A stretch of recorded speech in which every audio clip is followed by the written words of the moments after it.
All right, let's get right into this one. It's a wild ride that starts with just a single suspicious text message on a husband's phone. But believe me, it spirals into an incredible story of deception, public humiliation, and a final betrayal so deep it just shatters multiple lives. We're going to break down how a wife, pushed to the edge, decided that if her husband wanted to play a game, well, she was going to win it. And these words right here, this is where it all kicks off.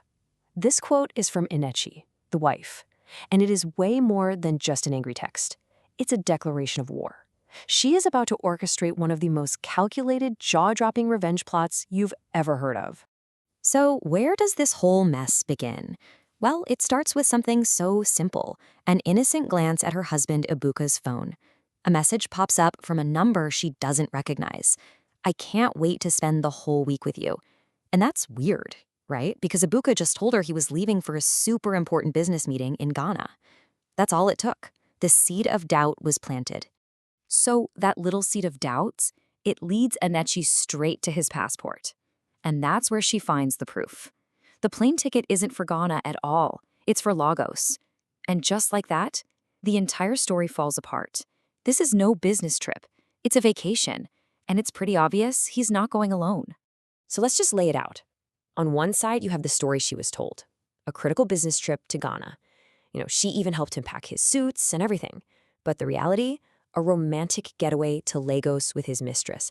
The lie is just so bold. You feel like it demands an equally bold response. Now, this is where it gets really interesting, okay? Enetchi's reaction, she doesn't scream, she doesn't cry, she doesn't confront him. Nope. Instead, this cold, calculated plan starts to form in her mind. She decides she's not just going to play his game, she's going to beat him at it. She actually says to herself, I will show him that I have a diploma in this game. And every great plan needs an accomplice, right? So Enetchi calls up her trusted friend, a successful businessman named Junior. She lays out the whole situation and asks him to play a very specific part. For a trip to Lagos, he needs to be her handsome, wealthy new boyfriend.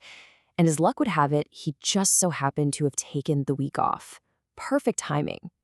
So her plan is basically a full-blown tactical operation. Step 1, secure the accomplice, Junior. Check.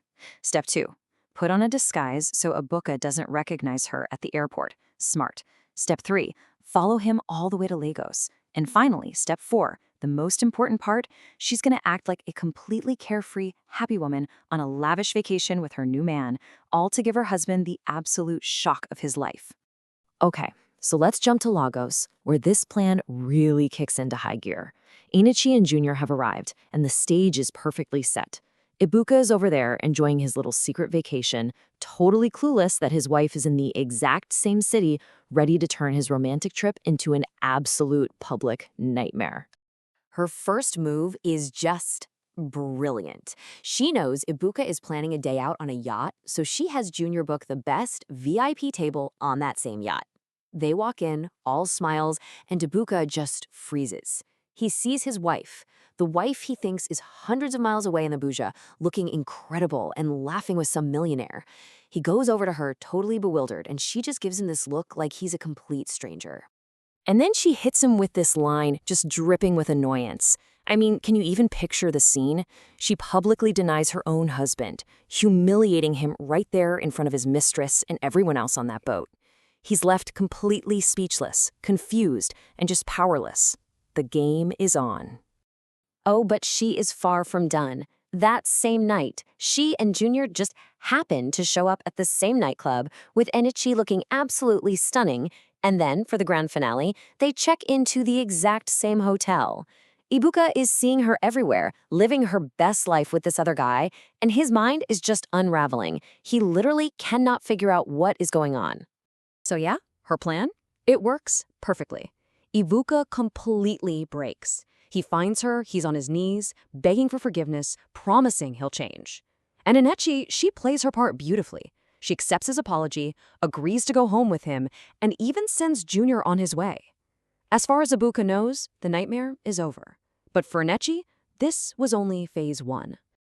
Just when you think the drama can't get any higher, the story takes an even darker turn. Enetchi starts to realize that the affair in Lagos, that was just the cover for a far more sinister secret.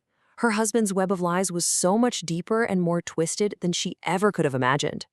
It turns out the cheating was just the tip of the iceberg. Ibuka is also being blackmailed. Yeah, someone has some seriously compromising dirt on him and is demanding a huge amount of money to keep quiet.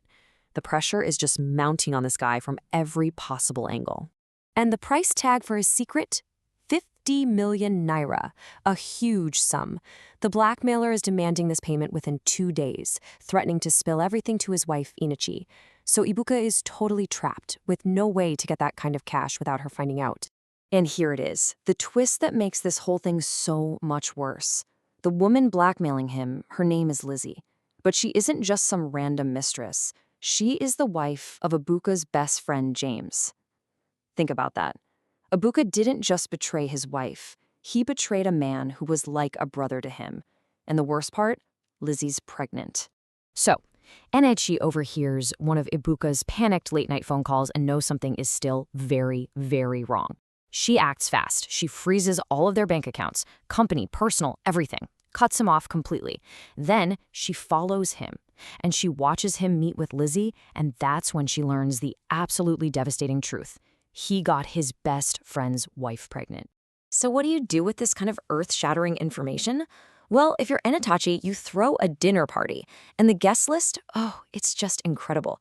You've got Ibuka, the cheating husband. You've got James, the totally oblivious best friend. You've got Lizzie, the pregnant mistress. And then you have Enetchi, the host, sitting right at the head of the table, holding every single secret. This dinner is a ticking time bomb. And oh boy, does it explode. Enetchi calmly congratulates Lizzie on her pregnancy right there in front of everyone. James is just confused. He's been out of the country for months. How could she be pregnant? The whole secret unravels. Ibuka confesses, and just when you think it cannot possibly get any more chaotic, another woman named Mirabelle walks in, also pregnant with Ibuka's child. His entire world just implodes in a single night. After an explosion like that, what could possibly come next? For Enetchi, the complete destruction of her marriage isn't really an ending. It's more like a violent but necessary clearing of the ground so that something new can grow. All the lies are gone, and so is her husband. With Ibuka still pleading for just one more chance, Enetchi delivers her final verdict, and it is crystal clear. There's no more room for discussion. She looks him in the eye and tells him to leave and go deal with the 2 pregnant women that he brought into their lives. She is done. It's just this powerful, final reclamation of her own life. So in the aftermath of all this, Enetchi is heartbroken, of course, but she's not alone. She calls the one person she knows she can truly trust, Junior. And he rushes to her side, not as an actor in some revenge plot, but as a real friend, offering her genuine comfort when she needs it the most. And it's in that moment of real, genuine support that Junior confesses something. He tells her he's seen what a strong, incredible woman she is, and that he's actually fallen in love with her.